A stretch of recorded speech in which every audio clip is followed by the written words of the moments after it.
to. Because there's a lot of archaeology. That's why the scripture say in Revelation 12, the earth helped the woman. There's a lot of archaeology that's out there in the United States also proving that the tribes of Gad and the tribes of Reuben, the so-called North American Indian and so-called Seminole Indians, are Israelites. What did the white man do? He went throughout the earth, and he dug, and he went throughout the earth and he dug up that archaeology, and he hid it. Why? So that the children of Israel would never wake up to who we were. But according to the scriptures, Israel is going to wake up, and there's nothing you can do about it. The scripture says no height, nor depth, nor any creature can separate us from the Heavenly Father. Right. In the book of Romans. Now hold off on that. Now, this particular chapter I'm going to get into in here, right? It says ancient religious beliefs. And this is dealing with the Cherokee Indians, right? The chapter, it says ancient religious beliefs. Page 141. And I'm going to read just a little bit of this right here. It says, writing in 1701, William Bartram, get Ecclesiastes 3 and 15. And what is that? Is that Job 4 and 8? Or Deuteronomy 32 and 5? It says, writing in 1701, William Bartram said the Cherokees were by no means idolaters. See, because that's one thing that these devils always try to paint about the Native American Indians. That they were idolaters, into human sacrifice and all this other garbage. Now, this particular scholar is saying that they were by no means idolaters unless they're puffing tobacco smoke toward the sun and rejoicing at the appearance of each new moon. So they celebrated the new moon because they knew that that was the beginning of the new month. It says, might be interpreted, so far from idolatry were they, that they had no religious images among them. So they didn't have no idols among them. That's what this scholar is saying about the Cherokees. He said they didn't have no idols among them, or any idolatrous religious rites or ceremony that he could observe. Instead, they adored the Great Spirit. All the Gadites, or the Indians here in North America, they addressed the Most High as the Great Spirit. And they called him the Great Spirit, or the Great Spirit of Fire. The scriptures tell you that the Lord is a consuming fire. So it said that they adored the Great Spirit, whom they described as the giver and taker of the breath of life, with the most profound and respectful homage. Now I'm going to just go on and read page... Wait a minute, you heard this heathen? We're not Hamites. We're not Hamites. She said we looked at our father's nakedness, and that's why. First of all, you're going to be a slave. Right. Where are you from, heathen? You goddamn heathen. All right, we didn't look at our father's nakedness. That was the Hamites, the Africans, you damn demons. You see how these people are? Your pitiful looking ass away. You see how these people are? And that's how they feel about you.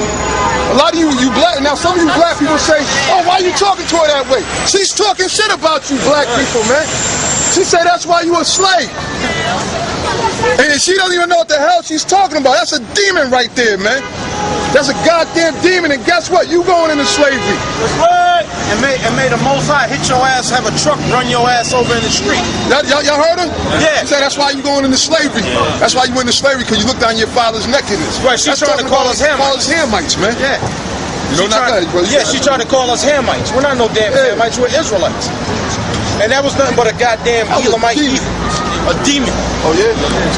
Oh, okay. Well, that's why she got cut. She was a fucking away. They will F her. You know? Now, this, not to cut you off, but see, this knowledge is so deep, man. It cut people, man. It cut just random people. Like, we might not even be pointing them out. But they walk by and they just get cut. They get offended, man. And the Lord spoke about that. You see, because that's them demons on what this word that come out, man. Because when this knowledge come out, this destroys the so-called white man's kingdom, man. All right, brother? Go ahead. Right. Now, I'm going to read just a little bit of something here. It says here, this is page 143. It says, it's talking about James Adair. He makes mention of James Adair, but he says, Adair felt would not be so if the majority of the old natives was of heathenish descent, since all pagans would fight to death to retain their superstitious worship, even when it had lost all its substance. But the Cherokees did not believe the sun was any bigger than it appeared to the naked eye, and they never prostrated themselves to bow their bodies to each other in salute or homage, except when they were making or renewing peace with strangers who came in the name of Yah. Yeah, it's Esau, the devil. It says, but they always bowed in their religious dances.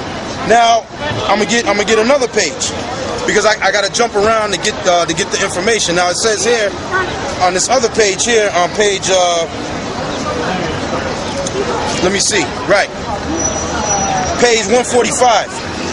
It says, according to Payne's informants, the chief supreme being believed by the Cherokees of the 18th century was the same mysterious being whom the more ancient Cherokees had said was both God and king, appearing sometimes on earth as a man, except for someone specially consecrated for the purpose. This being's name was to be spoken only on an appointed holy day. It was Yahweh. Wow. Right there. Wow. Right there. Yep. I'm gonna read up. No pictures, please. It says here. Now I'm gonna read on. It says this being's name was to be spoken only on an appointed holy day. It was Yahweh, and he gave a certain hymn to the Cherokees that would only be sung by selected persons on occasions of the great solemnity. The hymn played a special role in the exciting cementation festival, which is described in the next chapter. Now it says the great Yahweh himself taught the hymn to the first Cherokee priests. That's what it says right here. So, you devils have been found out that you're a bunch of lying sacks of S-H-I-T. You're a bunch of lying sacks of horse manure, is what you are. You're a bunch of lying sacks of S-H-I-T. Isaiah 29. Yeah, get that, Isaiah. Right, like you said, the turning of the things upside down. So this book right here is about the Cherokees. And this is what this scholar was saying about the Cherokees back in the 1800s. And he speaks about it here when you read on about the history. They got history documented going back as far as the 1600s of the Cherokees here in the United States. So the great spirit that they worshiped, the great spirit's name was Yahweh. So how do they know that if they're not Israelites? How do they know that? You got the scripture? Yeah. Isaiah 29, I start at 15. Woe unto them that seek deep to hide the counsel from the Lord. Right. Woe to them that seek deep to hide their counsel from the Lord. That counsel is dealing with the Illuminati, your unseen leaders, your Rockefellers, the Bilderberg, the Merovingian family, these different super rich families that own and control the world. The biggest secret in the world, the best kept secret in the world, is that the Negro, Native American, North American Indian, Mexican, Puerto Rican, Seminole, Dominican, so on and so forth, are the tribes of Israel. Are the tribes of Israel. That's what the best kept secret of the world is. And you damn so-called white people, you are undoubtedly the devil. You are the undisputed devil of all creation. You are Satan, and you are the adversary. The word Satan from the Hebrew word shaitan means adversary.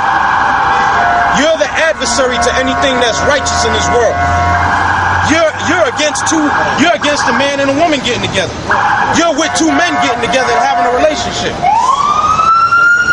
You're against a man and woman getting together, but you're with two men or two women getting together. Or you're with a woman getting a sex change to become a man, or a man getting a sex change to become a woman. You'll let them physically change their birth certificate to say that they were born a woman or they were born a man, when it was a woman who got a sex change to be a man, or a man that got a sex change to be a woman.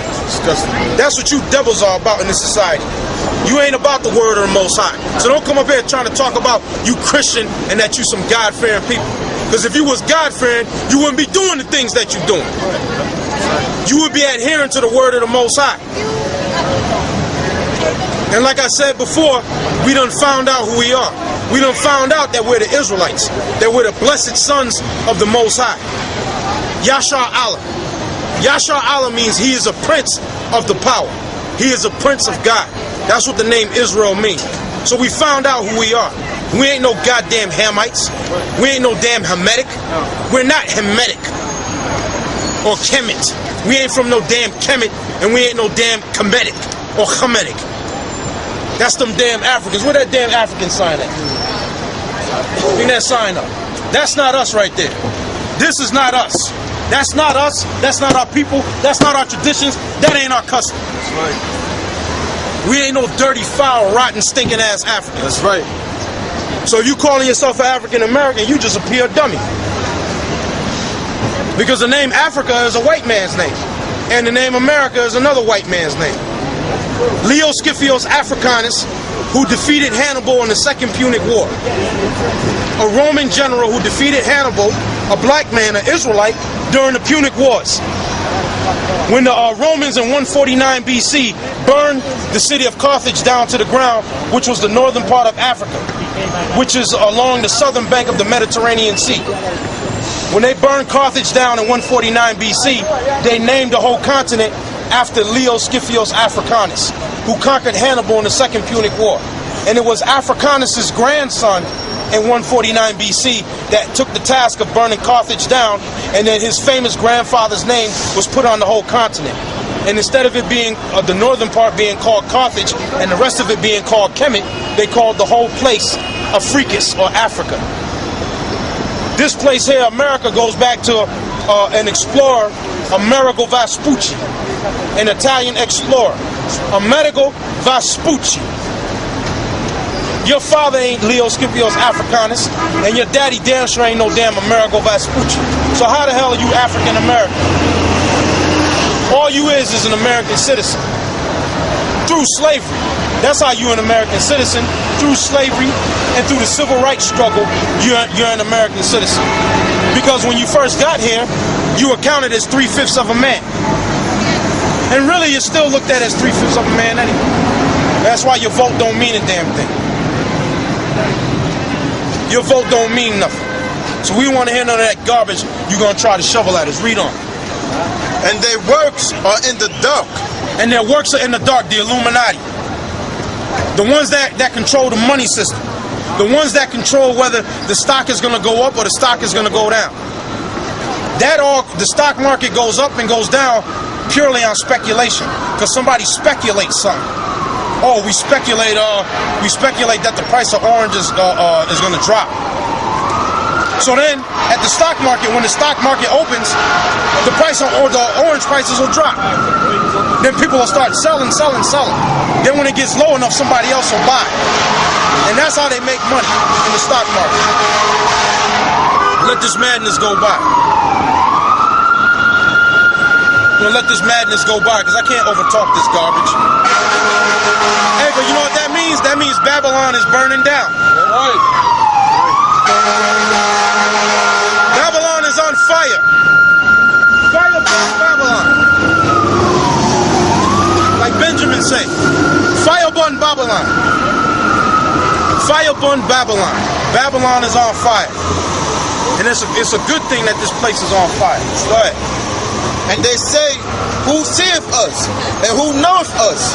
Surely your turning of things upside down shall be esteemed as a potter's clay. Right. They took things and turned it upside down. Just like I said with history. They took history and turned it upside down. So what are we doing? We taking it and turning it right side up. That's what we're doing. We taking the history that these devils done hid in their library, which is basically lies buried. That's what the library means, lies buried. If you dig deep enough, you're gonna find the lies buried there in the library. Like I found this in the library. Lies buried. And what is the truth in here? The truth is that the Native Americans are one of the 10 lost tribes of Israel. That's what the truth is. The truth is that a Negro that was brought over here on cargo slave ships is the tribe of Judah. The truth is that the so-called white man is the devil that the Bible speaks of. That's what the truth is. So the truth is what? We're taking what they turn upside down and turning it right side up. And guess what? A lot of people are going to be offended at it. You want to know why? Because since you've been a little baby, you've been taught and your mind has been geared into this one direction right here. This garbage right here. Your mind has been geared into this. My mother introduced this to me. My mother and my grandmother. My father didn't teach me that shit. My mother taught me that shit. So of course you're going to be offended and you're gonna have a problem with it, because since you've been a little bit